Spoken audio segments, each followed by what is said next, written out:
आमेन। आइए अपनी अपनी जगह पर हम बैठते हैं। अब 28 नंबर आयत में लिखा है, यही कर तो तू क्या रहेगा? जीवित रहेगा। यही कर तो तू जीवित रहेगा। आइए एक बारी हमारे साथ वाले से हम कहें, यही कर तो तू जीवित रहेगा।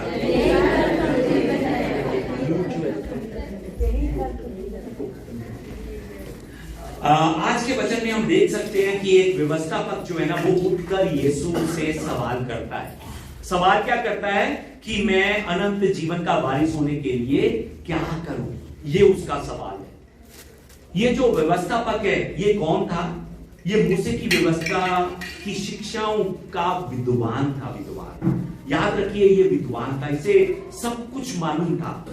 ये दूसरों को व्यवस्था जो है ना वो सिखाने वाला है, यानी कि व्यवस्था में ये एक्सपर्ट है। एक्सपर्ट, ये एक्सपर्ट इंसान यीशु से इस समय सवाल करता है क्या? कि अनंत जीवन का वारिस होने के लिए मैं क्या करूं? मैं क्या करूं कि ये अनंत जीवन जो है वो मैं पा सकूं? मैं क्या करूं कि ये अनंत जीवन जो है ना वो मेरा हो सके? मेरा, मैं क्या करूं? उसे सब मालूम है क्या करना है, क्योंकि वो एक्सपर्ट है ऑलरेडी। वो ऑलरेडी एक्सपर्ट है, उसे मालूम है वो उसे क्या करना है, पर वो फिर भी यीशु मसीह से सवाल पूछता है। उसका ये जो सवाल जो है ना वो बहुत अच्छा है, पर उसके सवाल पूछने का मकसद अच्छा नहीं है। हालेलुया। सवाल अच्छा है पर मकसद अच्छा नहीं है। सवाल क्या है उसका? अनंत जीवन का वारिस होने के लिए मैं क्या करूं? बहुत अच्छा सवाल है, बहुत अच्छा। पर मकसद क्या है उस सवाल के पीछे का? उसकी परीक्षा करने का मकसद है। परीक्षा, ये जो परीक्षा शब्द है ना, परीक्षा शब्द, इस परीक्षा शब्द को इंग्लिश में हम टेस्ट कहते हैं, टेस्ट।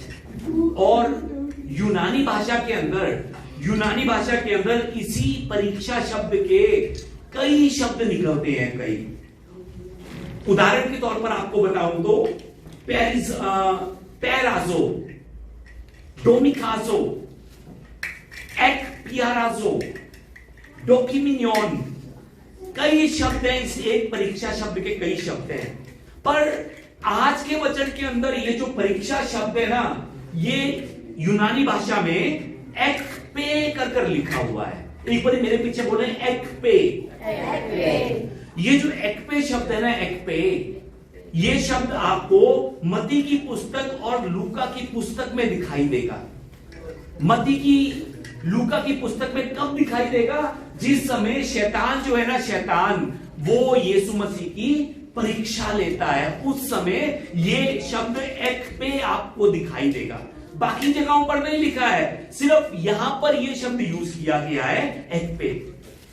ये एक्पे शब्द यीशु ने शैतान को यह कहते हुए यूज किया था जिस समय शैतान यीशु की परीक्षा ले रहा था, उस समय यीशु ने यूज किया था। शैतान जब यीशु को गिराने की कोशिश कर रहा था ना, उस समय यीशु ने ये एक्पे, ये परीक्षा शब्द जो है वो यूज किया था। आज के वचन में ये व्यवस्थापक जो है ना, जो खुद को बहुत ज्यादा ज्ञानी समझता है, जो खुद को बहुत ज्यादा धर्मी समझता है, आज वो भी उसी शैतान के मन से, उसी शैतान के मन से यीशु की परीक्षा ले रहा है। इसलिए ये एक्पे शब्द जो है आज के वचन में यूज किया गया है। फिर से आपको बताऊं तो लूका और मत्ती में शैतान ने यीशु से, यीशु की क्या ली थी? परीक्षा ली थी, एक्पे किया था, एक्पे। आज वही शब्द जो है फिर से ये व्यवस्थापक जो है ना, ये व्यवस्थापक यीशु के लिए इस्तेमाल कर रहा है। यानी कि ये भी आज वही काम कर रहा है जो शैतान ने किया था, यीशु की परीक्षा ले रहा है। ये व्यवस्थापक इस समय यीशु की परीक्षा इसलिए ले रहा है क्योंकि ये इस समय घमंड से भरा हुआ है, पर इसके घमंड के बारे में इसको नहीं मालूम। उसका घमंड क्या है मालूम है आपको? इस व्यवस्थापक का घमंड ये है कि मैं एक व्यवस्थापक हूं, मैं एक विद्वान हूं। उसका घमंड ये था कि उसने अपना पूरा जीवन इस एक सवाल के उत्तर को ढूंढने में लगा दिया है। उससे ज्यादा ज्ञान जो है ना किसी का भी नहीं है, किसी का भी नहीं है। ये उसका घमंड था। ये आज का लड़का जो है यीशु, ये आज लोगों को अगर बता रहा है, ज्ञान दे रहा है, शिक्षा दे रहा है, इसको क्या मालूम? मुझे सब मालूम है। ये इसका घमंड था। ये जो है ना, ये सवाल यीशु को एक्चुअली फंसाने के चक्कर में पूछ रहा था कि मैं इसको बताता हूं, मैं इसको फंसाता हूं कि कैसे ज्ञान दिया जाता है। ये मकसद था इस सवाल को पूछने का। उसके प्रश्न में सच्चाई नहीं थी, बल्कि उसके इस सवाल में उसका घमंड छुपा हुआ था। वो यीशु को अपनी बातों में फंसाना चाहता था। यह मकसद था उसका इस सवाल को करने का। आज ये सवाल जो है ना, बहुत ही जरूरी और बहुत ही अच्छा सवाल है। जैसा कि मैंने आपको बताया, कितना कीमती सवाल है कि अनंत जीवन का वारिस होने के लिए हम क्या करें। बहुत अच्छा सवाल है, पर इस सवाल के पीछे छुपा हुआ मकसद अच्छा नहीं था। इस सवाल के पीछे व्यवस्थापक का घमंड छुपा हुआ था। अगर आपको याद होगा तो 2022 में मैंने आपको क्रिश्चियनिटी इतिहास के 7 घातक पापों के बारे में आपको बताया था। उन 7 घातक पाप, इंग्लिश में 7 डेडली सिंस कहते हैं उनको। उन 7 विनाशक पापों में से सबसे पहला और सबसे बड़ा पाप कौन सा था, याद है किसी को? घमंड का था, घमंड का। जब हम नीति वचन देखते हैं ना, नीति वचन 16:5 में लिखा है, सब मन के घमंडियों से यहोवा क्या करता है? घृणा करता है। सब मन के घमंडियों से परमेश्वर नफरत करता है, लिखा हुआ है। जब हम आगे बढ़ते हैं 16:18 को, तो लिखा हुआ है कि विनाश से पहले गर्व और ठोकर खाने से पहले घमंड होता है। ठोकर खाने से पहले घमंड होता है। विनाश से पहले जो है ना, सच में इंसान के अंदर घमंड भरना शुरू हो जाता है। नीति वचन 18:12 में लिखा है कि नाश होने से पहले मनुष्य के मन में घमंड और महिमा पाने से पहले नम्रता होती है।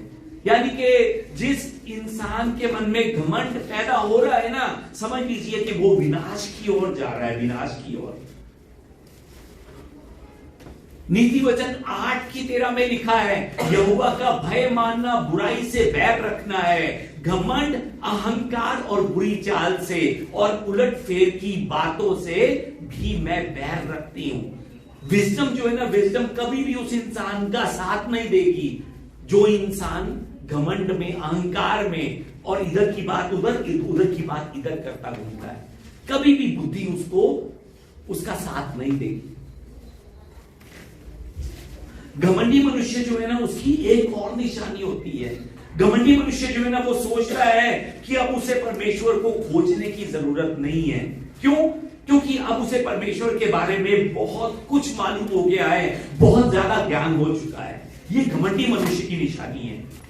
घमंडी जो है ना, खुद में इतना खोए होते हैं, इतना खोए होते हैं कि उनके विचार जो है ना, वो परमेश्वर से बहुत दूर होते हैं, बहुत ज्यादा। आज के वचन में भी व्यवस्थापक घमंड से भरकर यीशु मसीह से 2 सवाल करता है, 2 सवाल। पहला सवाल अभी हमने देखा क्या था? अनंत जीवन का वारिस होने के लिए मैं क्या करूं? यीशु मसीह जो है ना, उसके मन को जानते हैं। उसके मन को जानते हुए उससे वापस पूछते हैं कि तू भी तो लोगों को समझाता है, तू भी तो तूने अपना पूरा जीवन जो है ना, गहराई से इस बात पर विचार किया है। तू मुझे बता कि व्यवस्था में क्या लिखा है। तू मुझे भी बता, तू कैसे व्यवस्था को पढ़ता है, तू कैसे पढ़ता है। 27 नंबर आयत में वो इंसान यीशु को उत्तर देता है कि व्यवस्था में लिखा है, परमेश्वर से प्रेम कर और अपने पड़ोसी से अपने समान प्रेम कर। यह बात सुनने के बाद 28 नंबर आयत को जब हम देखते हैं, 28 नंबर आयत में यीशु मसीह कहते हैं कि तूने ठीक उत्तर दिया, तूने बिल्कुल सही कहा कि परमेश्वर से प्रेम कर और अपने पड़ोसी से प्रेम कर। तूने बिल्कुल सही कहा, यही कर तो तू जीवित रहेगा, लिखा है। यही कर, जो तुझे पता है ना, वो ही कर, तब तू जीवित रहेगा। इस बात को सुनकर वो इंसान फिर से यीशु मसीह से दूसरा सवाल करता है। आज हमने ये आयत तो नहीं देखी, पर आगे वचन में देखते हैं तो लिखा हुआ है, दूसरा सवाल ये करता है कि प्रभु तू बता फिर मेरा पड़ोसी कौन है? मेरा पड़ोसी कौन है? वो ये सवाल करता है। इस सवाल में भी उसका घमंड जो है ना, घमंड वो छुपा हुआ है इस सवाल के अंदर भी। ये सवाल भी बहुत अच्छा है। प्रभु वचन में लिखा है कि तू अपने पड़ोसी से अपने समान प्रेम कर, पर प्रभु मुझे यह भी बता कि मेरा पड़ोसी कौन है। सच में कितना अच्छा सवाल है, पर इस सवाल को पूछने का मकसद जो था ना, वो अच्छा नहीं था। ये जो घमंडी इंसान होते हैं ना, उनकी दो पहचान होती है, दो। पहली, वो हर बात में खुद को ऊंचा उठाने की कोशिश करते हैं, हर बात में कभी भी वो झुकेंगे नहीं, खुद को ऊंचा उठाने की कोशिश करेंगे। और दूसरी घमंडियों की पहचान ये होती है कि वो खुद को एक बहुत ही अच्छे कवर में ढक कर रखते हैं, खुद को कवर में ढक कर रखते हैं। उन्हें लगता है कि लोगों के सामने पवित्रता की बातें कर कर उनका नाम जो है ना वो बढ़ेगा, लोगों के सामने पवित्र बातें कर कर उनका आदर बढ़ेगा। वो दूसरों के सामने खुद को परफेक्ट और बढ़ चढ़ कर दिखाना चाहते हैं। कौन? घमंडी लोग। ये घमंडियों की पहचान है। मत्ती की पुस्तक जब हम 19 नंबर चैप्टर को देखते हैं ना, 19 की 16 से 22 में भी एक धनी युवक की कहानी जो है ना वो बताई गई है। एक दिन एक युवक जो है ना वो यीशु मसीह के पास आता है और यीशु मसीह से आकर सवाल करता है कि मैं कौन सा भला काम करूं कि मैं अनंत जीवन को पाऊं। यीशु मसीह उसको कहते हैं, 17 नंबर आयत में लिखा है कि आज्ञाओं को मान। तो ये पूछता है कौन सी आज्ञा। 18 नंबर आयत को जब हम देखेंगे तो उसमें लिखा है कौन सी आज्ञा, मुझे बता मैं कौन सी आज्ञा को मानूं। यीशु उसको कहते हैं कि तू हत्या ना कर, व्यभिचार ना कर, चोरी ना कर, झूठ ना बोल, अपने माता पिता का आदर कर, अपने पड़ोसी से अपने समान प्रेम कर। यहां पर भी अनंत जीवन को पाने के लिए इसी आज्ञा को पूरा करने के लिए कहते हैं। अब 20 नंबर आयत को जब हम देखते हैं ना, ये जवान यीशु से कहता है क्या कि इन सबको तो मैं माना है, इन सबको तो मैं मानता आया हूं, सच में इनको तो मैंने पूरा किया है। अब बता मुझ में क्या कमी है, मुझ में क्या घटी है। इंग्लिश बाइबल में जब हम देखते हैं ना, इंग्लिश बाइबल में इस तरह से लिखा हुआ है, what do I still lack, कि मुझ में क्या कमी है, मैं तो परफेक्ट हूं, परफेक्ट। ये जो बातें तूने मुझसे कही है वो मैं सब निभाता आया हूं, मैं परफेक्ट हूं।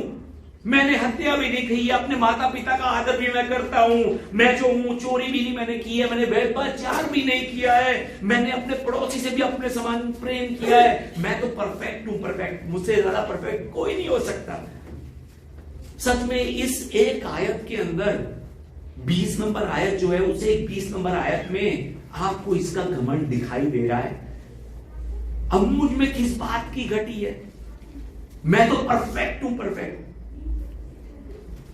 यीशु मसीह को यह चीज दिखाई दी थी उसमें, तभी तो यीशु मसीह आगे उस इंसान को कहते हैं 21 नंबर आयत में कि यदि तू सिद्ध होना चाहता है, इंग्लिश में लिखा है if you want to be perfect. तू अपने आप को परफेक्ट समझ रहा है ना, तू परफेक्ट नहीं है। If you want to be perfect, यदि तू सिद्ध होना चाहता है ना, तो जाकर अपना जितना भी तेरी जमीन जायदाद है ना वो बेच दे और वो बांट दे, और यहीं पर खत्म ना कर, मेरे पीछे हो ले। ये बात सुनकर वो इंसान उदास होकर, वो लड़का उदास होकर चला जाता है।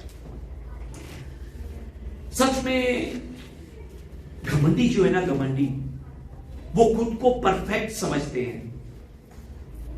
एक्चुअली परमेश्वर की आज्ञाओं का पालन करने वाला जो मनुष्य है ना, वो जितना परमेश्वर में बढ़ता है उसको नम्र होना चाहिए, नम्र। पर सच में बड़ी अजीब सी बात है, जितना वो परमेश्वर में आगे बढ़ता है ना, उसे झुककर चलना चाहिए। अगर हमें लग रहा है ना कि हम परमेश्वर में बढ़ रहे हैं, पवित्र आत्मा हमने पाई है, हम विश्वास में आगे बढ़ रहे हैं, सच में हमें उतना ही नम्र होना है, हमें उतना ही झुककर चलना है। पर सच में बहुत ज्यादा अजीब बात है, जितना इंसान परमेश्वर की आज्ञाओं पर चलता है ना, उतना ही वो नम्रता से दूर भागता जाता है, उतना वो नम्र नहीं होता। उसमें घमंडता जो है ना वो भरनी शुरू हो जाती है। वो खुद को दूसरों से अलग समझना शुरू हो जाता है कि मैं दूसरों से अलग हूं। उसे ऐसा लगता है कि परमेश्वर ने उसे कुछ अलग और स्पेशल आत्मा दिया है, स्पेशल आत्मा। पवित्र आत्मा से भी कोई स्पेशल आत्मा उसको दिया है, उसको ऐसा लगना शुरू हो जाता है। और ऐसा आत्मा दूसरे किसी भी विश्वासी के पास नहीं है जो परमेश्वर ने मुझे स्पेशल आत्मा दिया है। सच में यीशु मसीह इस संसार में क्यों आए, उन्हें क्यों इस संसार में आना पड़ा मालूम है आपको? यीशु इस संसार में धर्मी को बचाने के लिए नहीं, बल्कि उन पापियों को बचाने के लिए आए थे जो खुद को धर्मी और परफेक्ट समझ रहे थे। परमेश्वर की नजर में वो खुद को जो धर्मी समझ रहे थे, वो बीमार थे, बीमार परमेश्वर की नजर में। यीशु ने उन बीमारों का इलाज किया, उनका इलाज करने के लिए वो इस संसार में आए। हालेलुया। जो बात कर रहा हूं समझ रहे हैं? आज के वचन में भी 26 नंबर आयत में भी तभी तो यीशु मसीह जो है उस व्यवस्थापक से पूछते हैं, उस धर्मी से पूछते हैं जो खुद को परफेक्ट समझता है, उससे पूछते हैं कि व्यवस्था में क्या लिखा है, तू कैसे पढ़ता है, तू कैसे पढ़ता है। यीशु उन लोगों को जो खुद को परफेक्ट समझते हैं, जो अपने घमंड में भरे हुए थे कि हम दूसरों से अलग हैं, उन्हें क्या कहते हैं मालूम है आपको? क्या कहते हैं? मत्ती की पुस्तक 23 में यीशु मसीह कहते हैं, तुम पर हाय, तुम पर हाय कहते हैं। हाय क्यों हाय कहते हैं मालूम है आपको? क्योंकि तुमने व्यवस्था की गंभीर बातों को, व्यवस्था पर तो उन्होंने ध्यान किया, पर व्यवस्था की गंभीर बातों को, व्यवस्था की गंभीर बातों को अर्थात न्याय, दया और विश्वास को छोड़ दिया तुमने, इसलिए तुम पर हाय यीशु मसीह कहते हैं। 23:25 में यीशु कहते हैं, हे कपटियों शास्त्रियों, हे कपटी शास्त्रियों और फरीसियों, तुम पर हाय। क्यों हाय मालूम है आपको? क्यों यीशु मसीह उनको लानते दे रहे हैं? क्यों मालूम है आपको? क्योंकि ऊपर से तो मानते हो, परंतु भीतर जो है ना अंधेरा है तुम्हारे, अंधेरा। ऊपर से तो खुद को सही दिखाने की कोशिश करते हो, पर तुम्हारे मन के अंदर अंधेरा भरा हुआ है, इसलिए तुम पर हाय। 23:27 में यीशु मसीह फिर से कहते हैं, तुम पर हाय। क्यों? क्योंकि ऊपर से तो सुंदर दिखाई देते हो, पर तुम अंदर से खुद को जांचो कि तुम कैसे हो। तुम खुद को धर्मी कहते हो, परमेश्वर की आज्ञाओं पर चलने वाला कहते हो, अपने आप को जांचो कि तुम क्या हो। ऊपर से तुम खुद को कहते हो मुझसे ज्यादा सुंदर कोई नहीं है, मुझसे ज्यादा प्रार्थना करने वाला कोई नहीं है, मुझसे ज्यादा वचनों को पढ़ने वाला कोई नहीं है, पर अंदर से तुम क्या हो खुद को पहचानो। 29 नंबर आयत में भी यीशु कहते हैं कि तुम पर हाय। ये यीशु मसीह ने उन धर्मी लोगों को जो खुद को परफेक्ट समझते हैं ना, उन लोगों के लिए ये वचन कहा है कि तुम पर हाय। और उन्हीं लोगों को 23 नंबर चैप्टर की 32 और 33 में आगे क्या कहा है कि तुम सांप के बच्चे हो, तुम खरोते के बच्चे हो, तुम नरक के दंड से कैसे बचोगे, तुम कैसे। सच में वे लोग जो परमेश्वर की संतान है ना, उन्हीं लोगों को उनके घमंड ने शैतान की संतान बना दिया है। ये घमंड जो है ना, घमंड शराब जैसा होता है, शराब जैसा। खुद को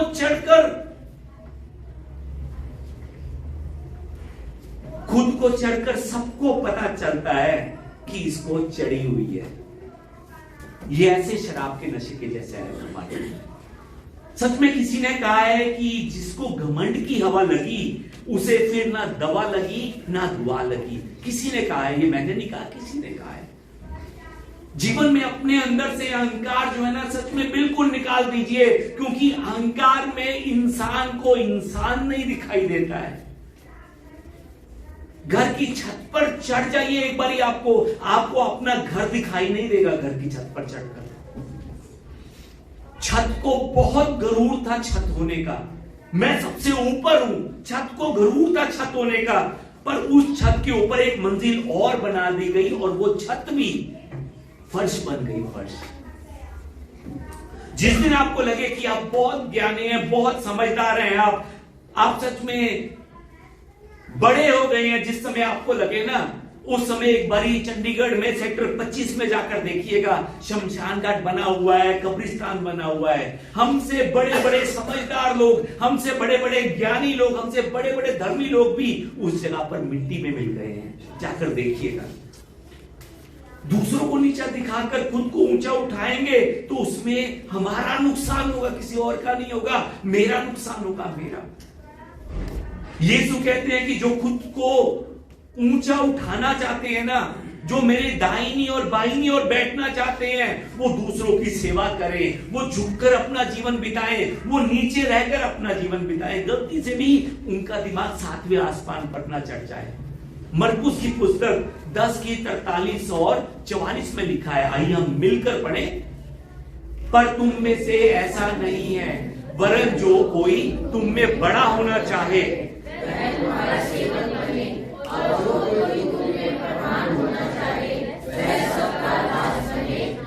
आमीन।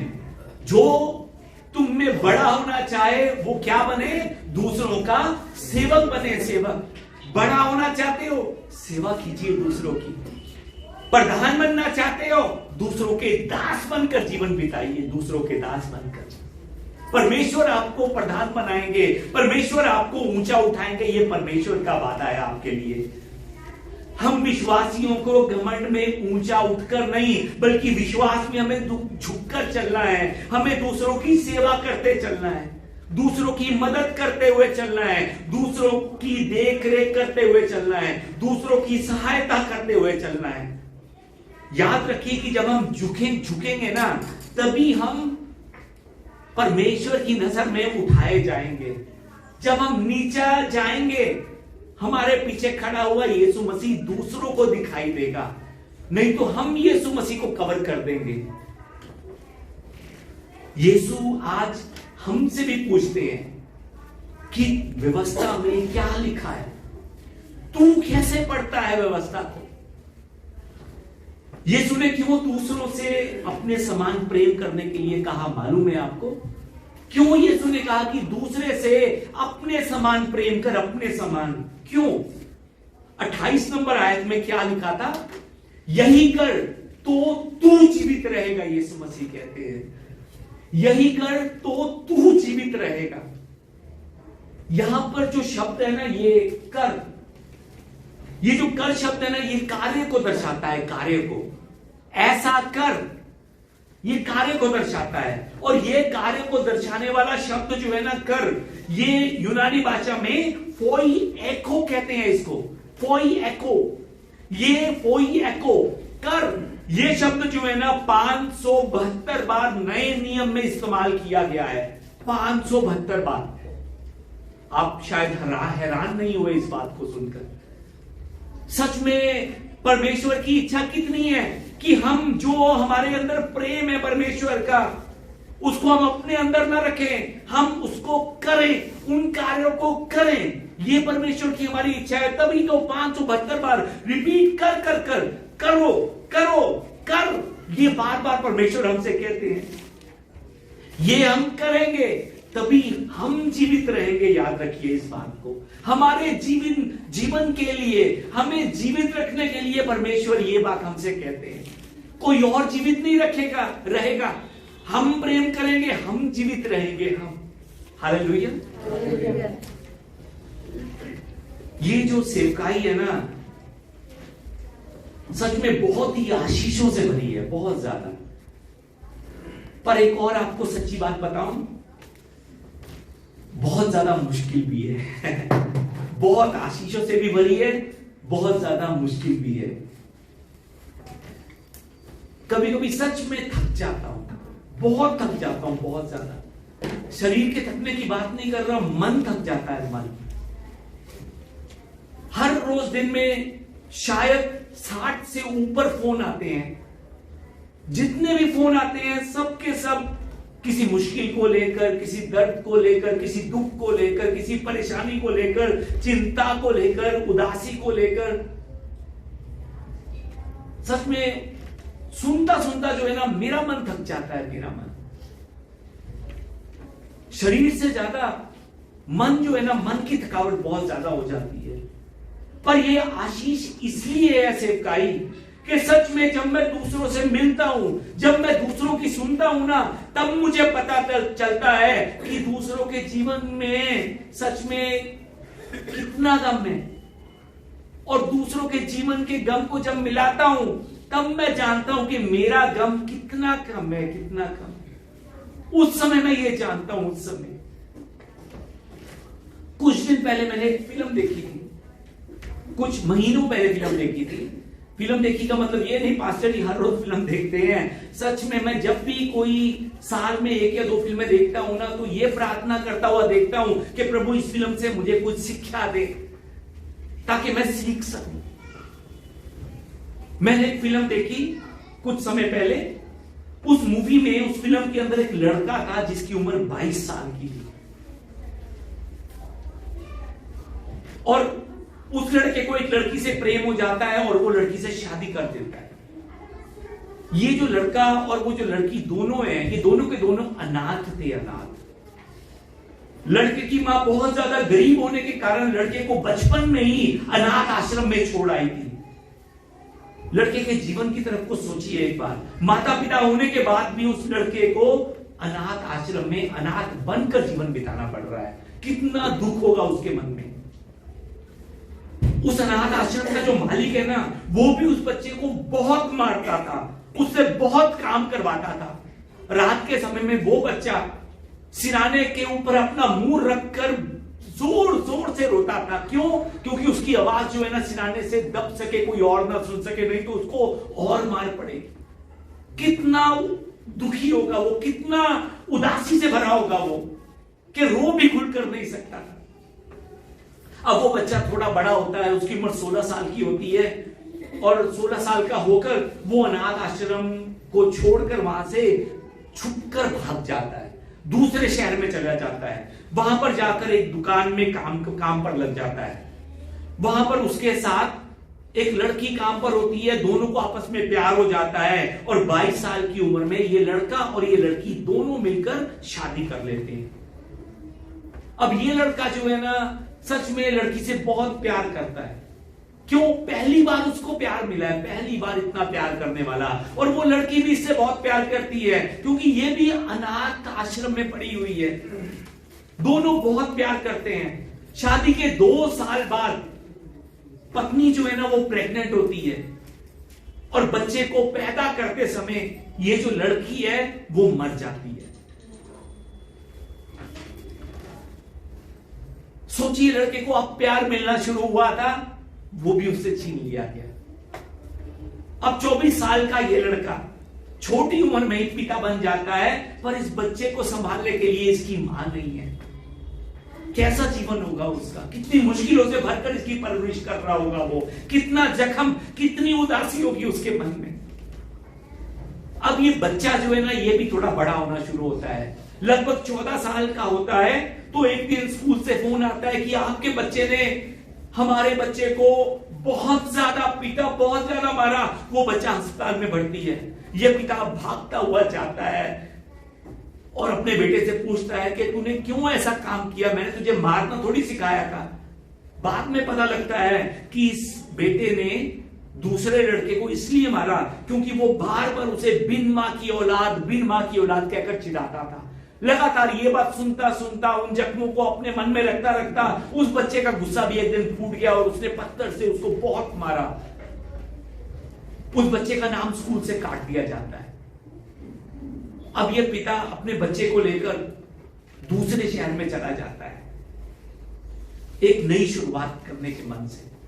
और वहां पर दूसरे शहर में जाकर उसको लगता है कि मैं छोटा सा कुत्ता जो है, छोटा सा प्यारा सा कुत्ता लेकर आऊं, ताकि इस कुत्ते के कारण मैं भी अपने मन को बदल सकूं और ये बेटा भी जो है ना वो भी अपने मन को बदल सके। अब इस कुत्ते को ये लेकर आते हैं, पर अजीब बात ये है कि ये कुत्ता भी डिप्रेशन के अंदर होता है। ये कुत्ता भी उदास होता है बहुत ज्यादा। ये कुत्ता भी घर में आकर एक कोने पर बैठा रहता है, बैठा रहता है, बैठा रहता है, ना हंसता है, ना खेलता है, कुछ नहीं करता।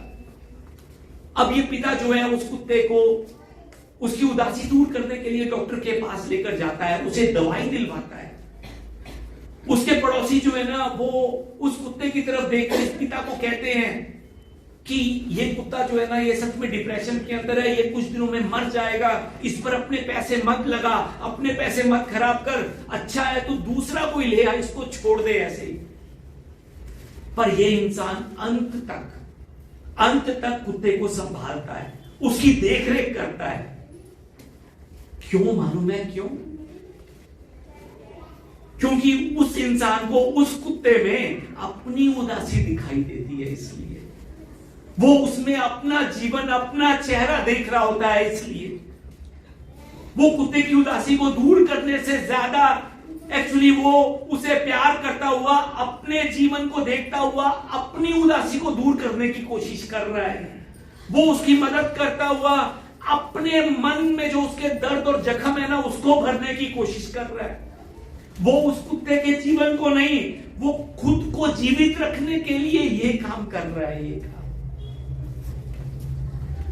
मैं भी पहले दूसरों की जब मदद करता था ना, मदद कर कर मुझे ऐसा लगता था कि पता नहीं मैंने क्या काम कर दिया है, मुझे ऐसा महसूस होता था। परंतु एक दिन मुझे महसूस हुआ कि दूसरों की मदद करने के द्वारा मुझे तो पता नहीं,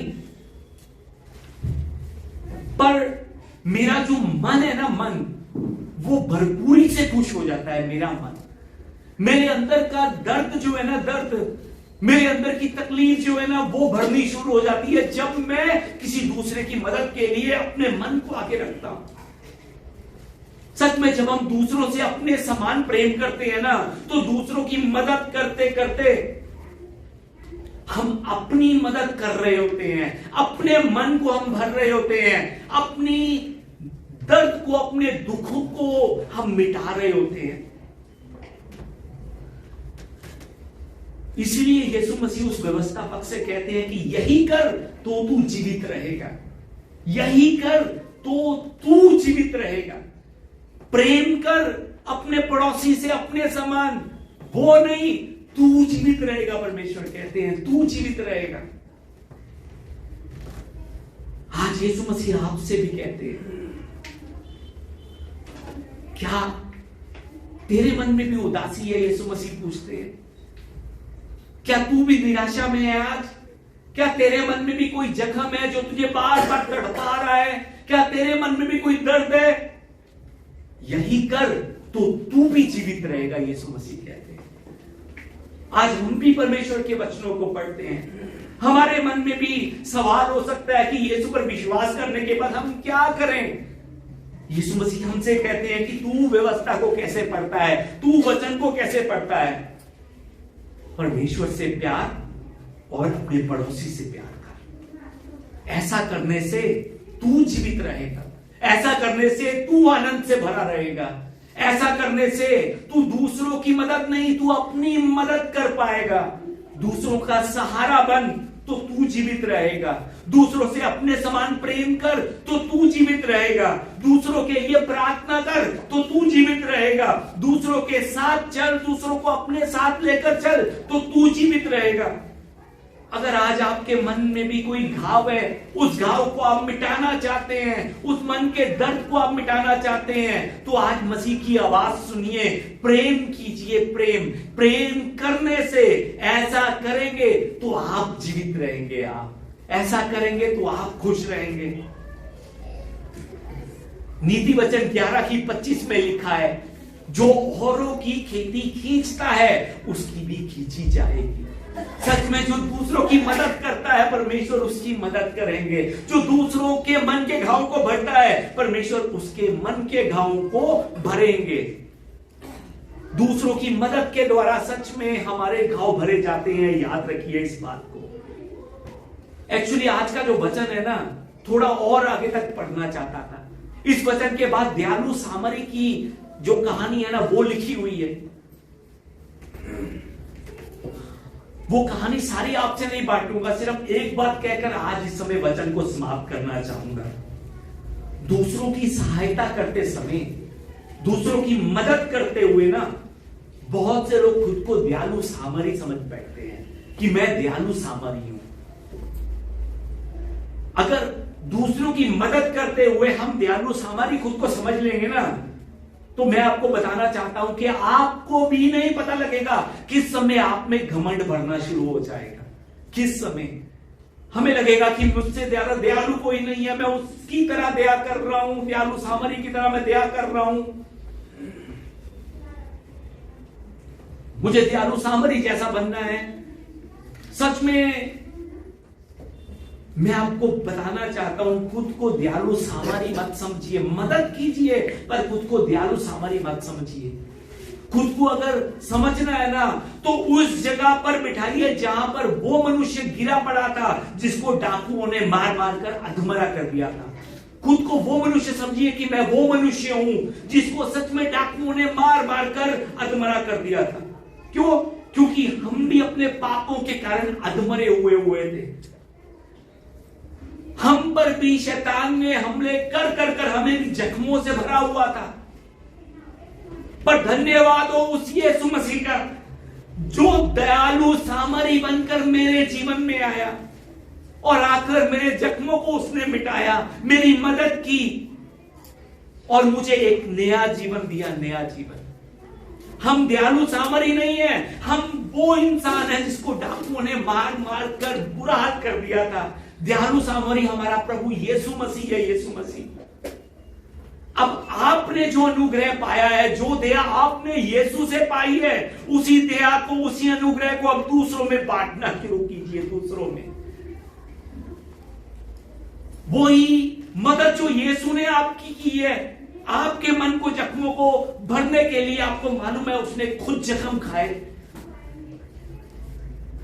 आपके मन की उदासी को दूर करने के लिए सच में उसने रातों रात बैठ बैठ उठ कर प्रार्थनाएं की। आपके जख्मों को भरने के लिए, आपके मन को खुशियों से भरने के लिए उसने अपने शरीर की परवाह नहीं की। हम दयालु सामरी नहीं है, हम वो इंसान है जो सच में अधमरे थे। हमें हमारे दयालु सामरी ने, प्रभु यीशु ने आकर हमारी मदद की। अब विश्वासी होने के नाते उसकी मदद हमने पाई है, इसलिए हमने भी अब दूसरों का सहारा बनना है। इसलिए अब हमने दूसरों से भी प्रेम करना है, इसलिए हमने दूसरों को भी आशीषित करना है। हम ऐसा करेंगे तो हम जीवित रहेंगे। याद रखिए, मुश्किल है, बहुत ज्यादा मुश्किल। आज आमीन नहीं निकल रहा मुझसे। जीवित रहने के लिए करना पड़ेगा, यही कर तो तू जीवित रहेगा। ये परमेश्वर का वादा आपसे है। हालेलुया। आइए इस समय हम परमेश्वर की महिमा का गीत गाते हुए चलते हैं, और जो आज वचन सुना है ना उसके लिए हम मिलकर प्रार्थना करते हैं। गीत के बोल इस तरह से हैं कि मैंने ढूंढा है सारा जहां, पर सच में प्रभु तेरे जैसा दया का सागर मुझे कहीं नहीं मिला। प्रभु कहीं नहीं मिला। तू ऐसा दया का सागर है जिसने मेरे पापों को क्षमा किया। प्रभु सच में तेरे जैसा कोई नहीं मिला। प्रभु कोई नहीं। हम पापों का कर्ज जो हम पर था ना, हमारे प्रभु ने अपने लहू के द्वारा उस कर्ज को खत्म कर दिया, उस कर्ज को मिटा दिया। अब इसलिए हमारा भी फर्ज है कि जो प्यार हमने प्रभु यीशु से प्राप्त किया है वही प्यार हम दूसरों को बांट सके जाकर। याद रखिए, हम कहते हैं यीशु मसीह जीवित है। क्यों जीवित है मालूम है आपको? व्यवस्था में क्या लिखा है? यही कर तो तू जीवित रहेगा। यीशु मसीह इसलिए जीवित है क्योंकि उन्होंने प्रेम किया है, प्रेम कर कर दिखाया है उन्होंने। अगर आप भी यीशु के साथ जीवित रहना चाहते हैं तो हमें भी अब यही करना पड़ेगा। आइए एक बार कहें, यही कर तो तू जीवित रहेगा। अपने आप से कहें, यही कर तो तू जीवित रहेगा। आइए हम परमेश्वर की महिमा का गीत गाते हुए प्रार्थना में आगे बढ़ते हुए परमेश्वर की महिमा करें।